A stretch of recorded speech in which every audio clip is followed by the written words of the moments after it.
يا أخي يا أيها الداعي إلى الله، يا طالب العلم، أن تريد السعادة للأمة، إياك أن تغتر بالجموع، إياك أن تغتر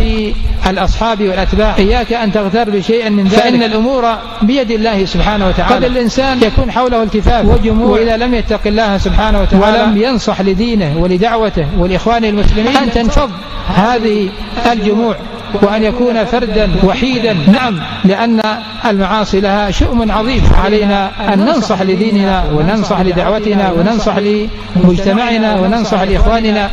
المسلمين وننصح لشبابنا ونأخذ بأيديهم إلى بر الحق. يا أخي، لو أردت الرفعة بالدين وبالعلم عليك بالصبر والمصابرة، كما قال سبحانه وتعالى: وجعلنا منهم أئمة يهدون بأمرنا